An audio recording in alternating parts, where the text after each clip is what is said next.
heaters out. Should I get the oil heater? No, I'm fine. I've got my insulation. Yes? Okay. All right. We're just on the border of oil heater time. All right. All right, I'm going to go now. I'm going over there. Okay.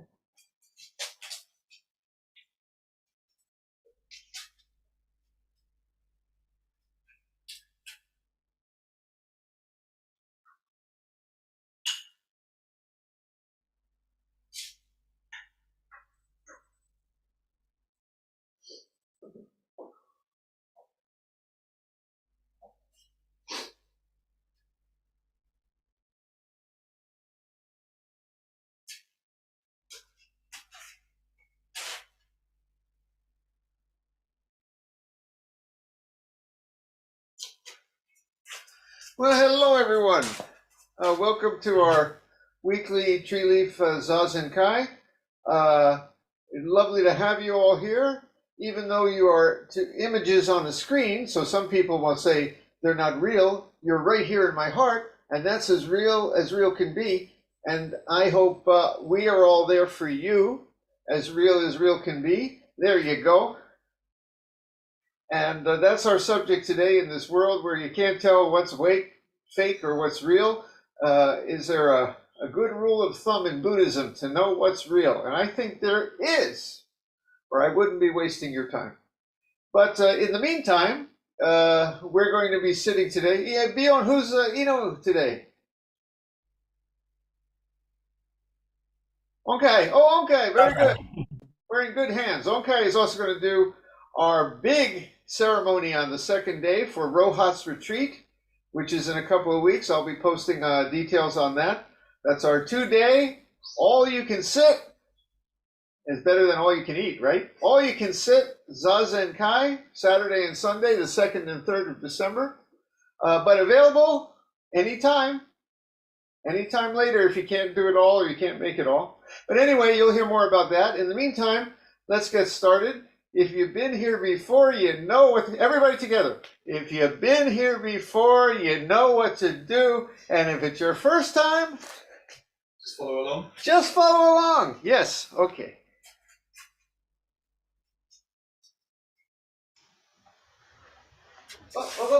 Yeah, okay.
The heart of the perfection of great wisdom.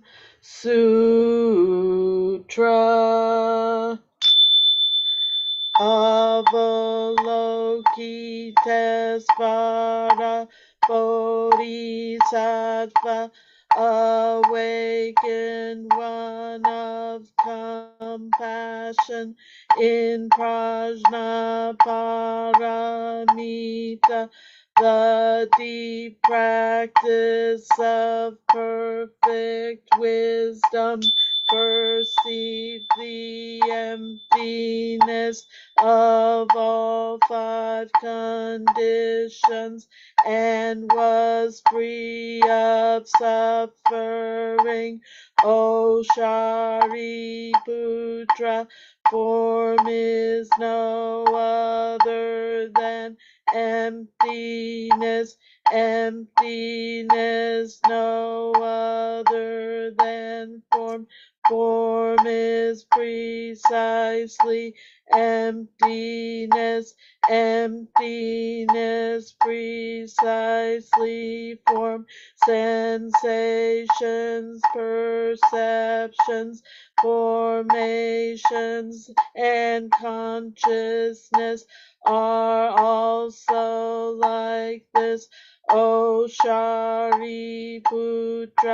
all things are expressions of emptiness, not born, not destroyed, not stained, not pure, neither waxing nor waning.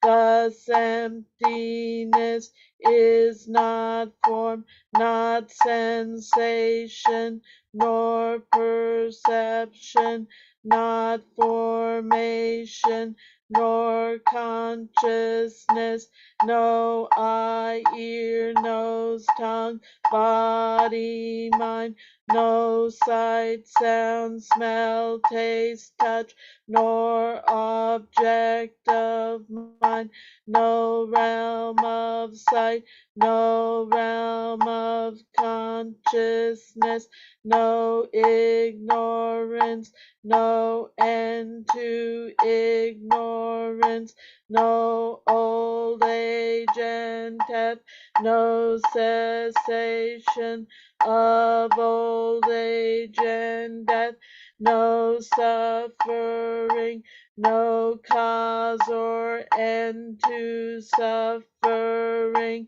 no path, no wisdom, and no gain, no gain. Thus bodhisattvas live this prajna paramita with no hindrance of mind, no hindrance, therefore no fear, far beyond all delusion.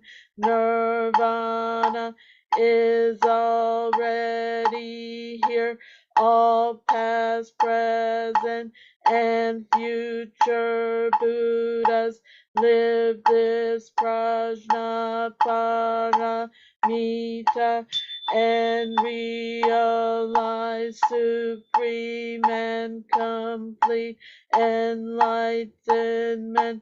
Therefore know that prajnaparamita is the sacred mantra, the luminous mantra, the supreme mantra, the incomparable mantra, by which all suffering is clear. This is no other than truth. Therefore set forth the prajnaparamita mantra.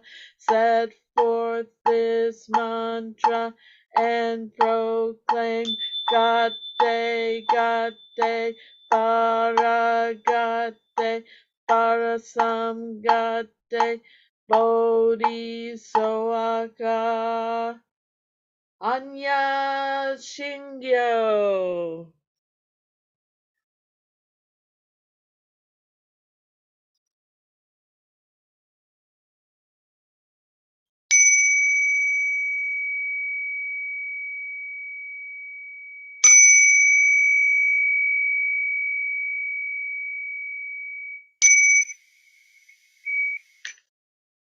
Buddha nature pervades the whole universe, reality existing right here now. In reciting the heart of the perfection of Great Wisdom Sutra, we dedicate our sincere efforts to Shakyamuni Buddha, honored one, the historical Buddha and teacher, and to those ancestral teachers, Eihei Dogen, honored one, Soji Keizan, honored one, all successive honored ones up until Zuigaku Rempo, honored one, and Gudo Wafu, honored one, and to all other honored ones throughout history, same yet diverse honored ones, whose names have been forgotten or left unsaid.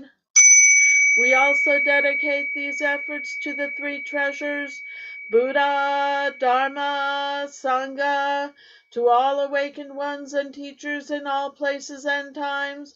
We especially seek tranquility and well-being for all creatures now suffering or ill in health. May they be serene through all their ills.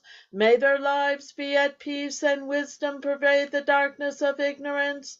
We dedicate our hopes and aspirations to all victims of war and violence and natural events, to the injured and to all families touched by these tragedies, to the healing of hatred in all countries and among all people, to the wisdom and compassion of our world leaders, to the peace of the world and harmony of all beings.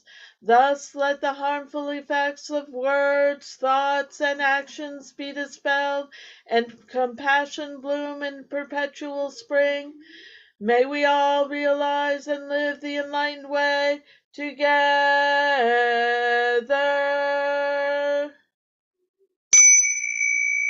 All Buddhas throughout space and time. All Bodhisattvas, Mahasattvas, Maha Prajna Paramita.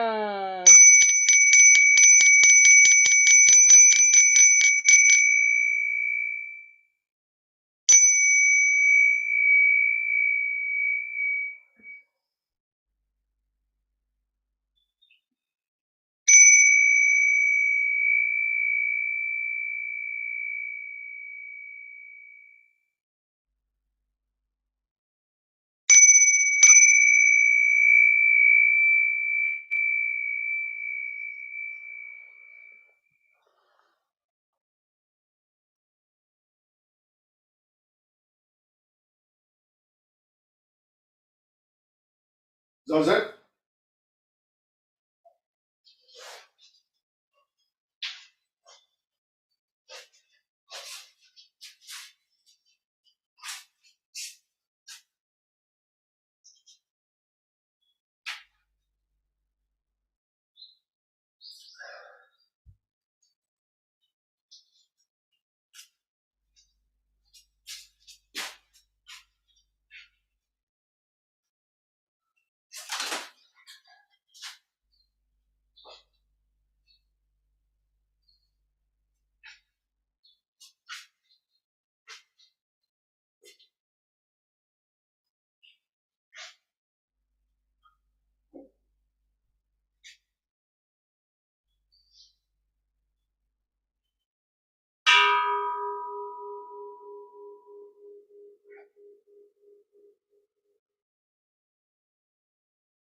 KINHIN.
We will have Zazen and a little talk, assuming I'm telling the truth.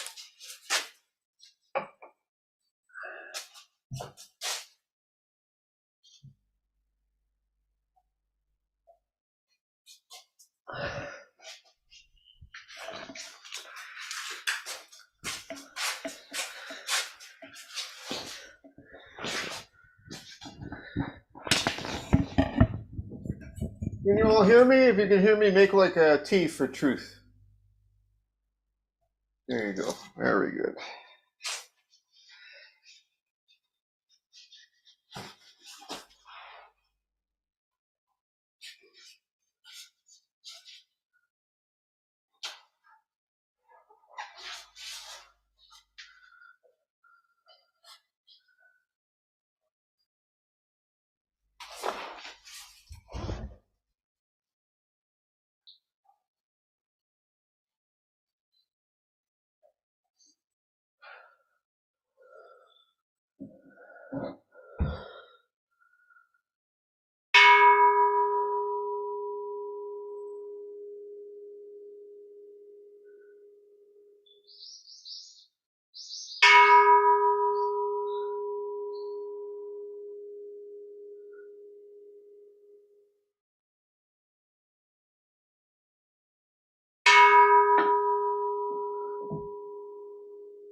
We live in a world where it's becoming so hard to know what is true and what is false, what is real and what is fake.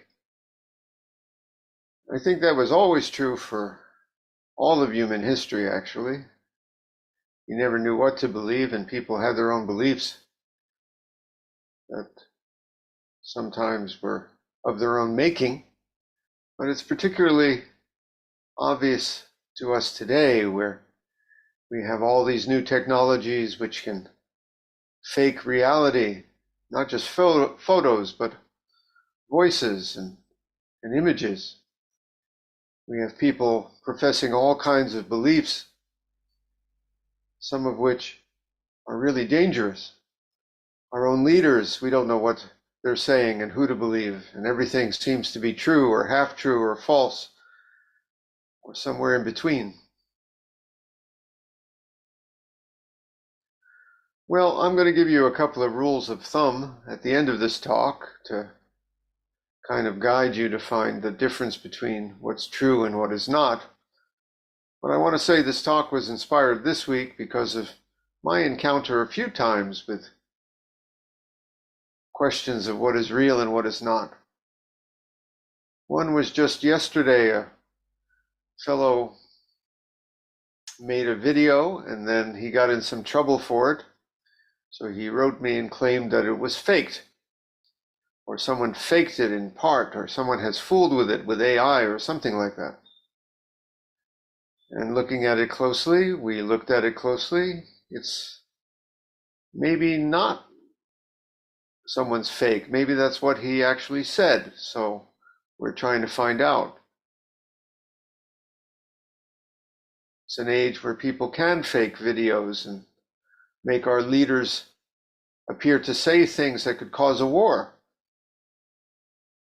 Soon there will be virtual reality or enhanced reality technologies that might be so real, you will not even know what real is. I mean, it'll be real to you. And we even have some physicists and others who profess that we could be living in a simulation right now. I heard a funny little philosophical point made yesterday that says you really have no proof that the world was made any time before this morning when you woke up. It could have just been all implanted in your mind, all your memories and all the unwashed dishes in the sink that you left from last night, they could have just been created in this simulation. Well, we don't know, perhaps.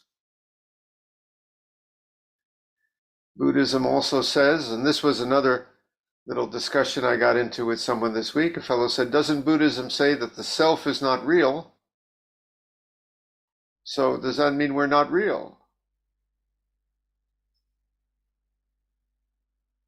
And the usual response to that is that from one perspective, we're not all we think we are. We're also empty of self, which means we're empty of separate self-existence, which means from another perspective, we're not just these separate selves. Neither is the table in the room where we sit. It is also separate of separate self-existence. And the physicist might agree with us and say, yes, it's just forces and molecules and atoms held together. The chemist would agree it's just a group of chemical structures. The termite would not see a table. The termite would just see lunch on that old wooden table. And we say it's all separate self-existence because when you drop the separate ideas of table and you and the world, there's some kind of, shall we say, wholeness flowing that is also us from another perspective that encompasses it all. So this is true. You're not all you think you are. There's something false about just thinking that you're a separate self. And yet, bump your knee on that table and it's going to be as real can be. You're real too. Master Dogen said that this life is something like a dream, but it's our real dream. Dream it well.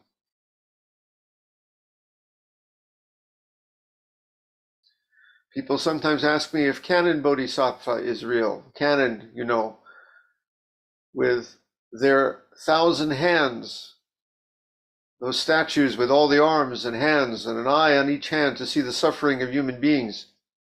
Is that real? And I say, well, from one perspective, it's a work of art. It's a symbol for something.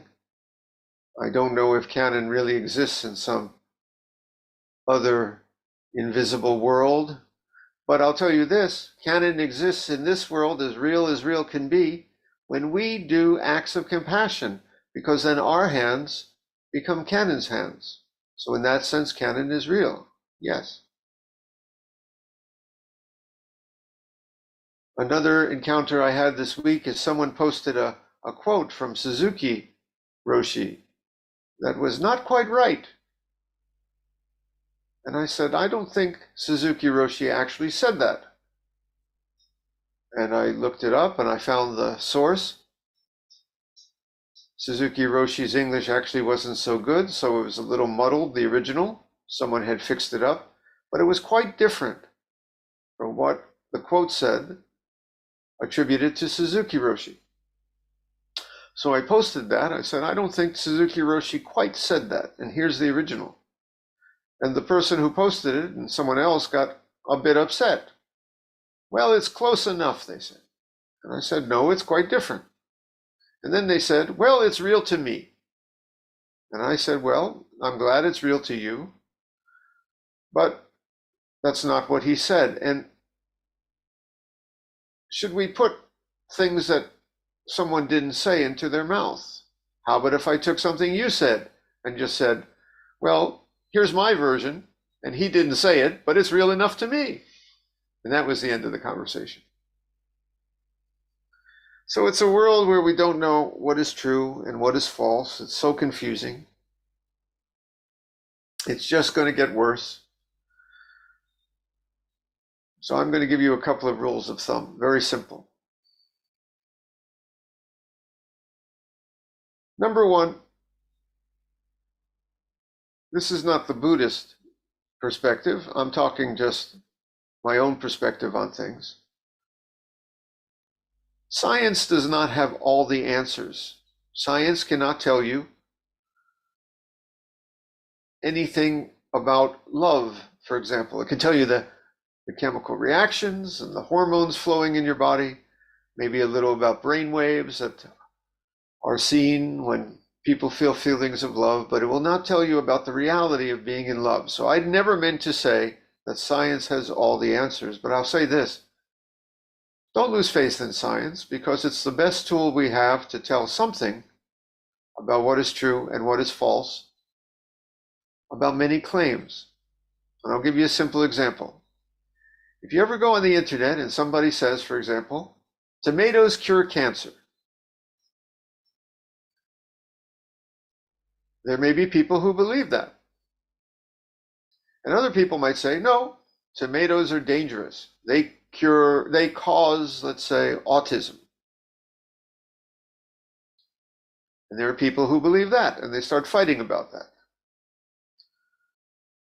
Well, science goes out and takes the tomatoes and runs them through experiments with patients, and no, there's no indication that tomatoes cause cancer. They're delicious, they're lovely, but they don't cure cancer and they don't cause autism like that. So don't lose faith in science, please. But that's not the real focus of my talk today. It's the Buddhist response. What is true? What do you believe? If this life that we're living in is kind of like a dream, if our sense of self is so much mind created more than we know, if there are so many things going around, people claiming this belief or belief in that, how do you know what to believe? Here's my simple rule of thumb. Got a pencil? Write it down. Actually, don't move. You're sitting Zazen, but keep it in mind. Whatever the belief is, if it leads to something good in the sense of peace, in the sense of harmony, in the sense of being healthy, in the sense of an end to violence in this world, in the sense of somehow it's just a good and positive thing, then to me it's true. And I think not just to me, I think that's why we Buddhists call the opposite ignorance. When it's about excess desire and greed and addiction, oh, the addiction is real to the addict, don't get me wrong, but we call it ignorance because it's harmful. Anger and violence are real. Look at all the damage being done in this world right now by anger and violence. I'm not saying that they don't exist. I'm saying that, let's say they're not right. They're false beliefs. They're false feelings because they're harmful. Even if we cannot prove something completely, if it has a good effect, then it is true. If it leads to constructive things, improvements that benefit, cure diseases, it's true.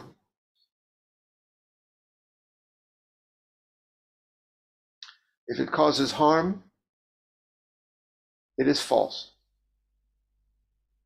That's my rule of thumb.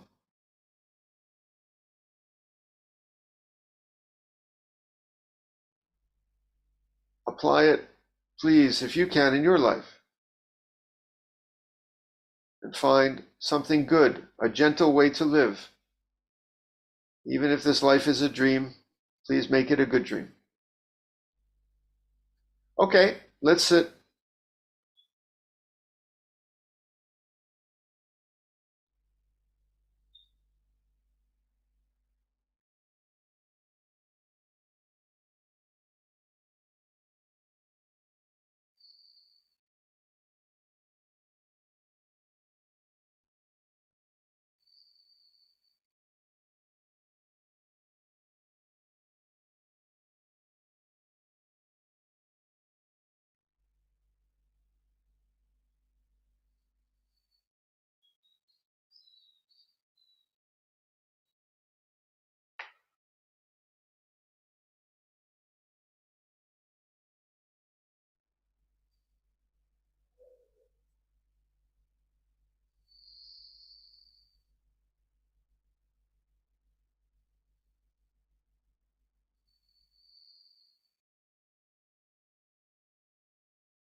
We will now recite the verse of atonement and the 4 vows.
All harmful acts, words, and thoughts ever committed by me since of old, on account of beginningless greed, anger, and ignorance, born of my body, mouth, and mind, now I atone for them all.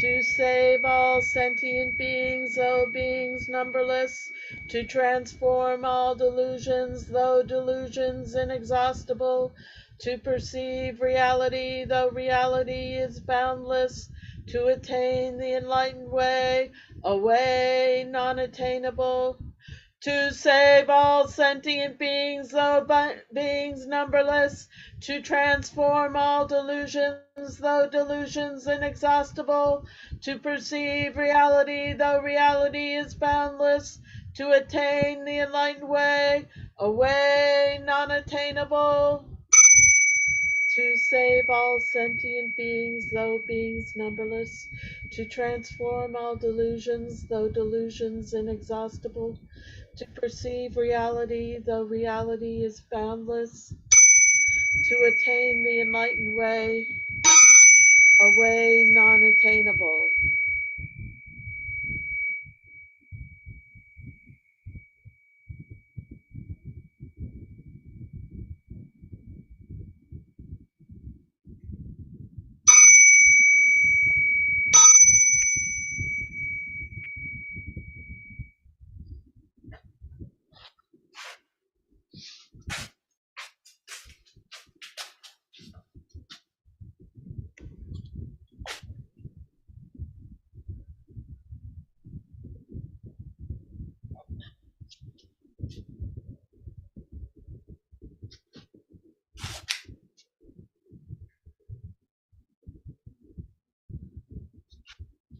Well, lovely, lovely.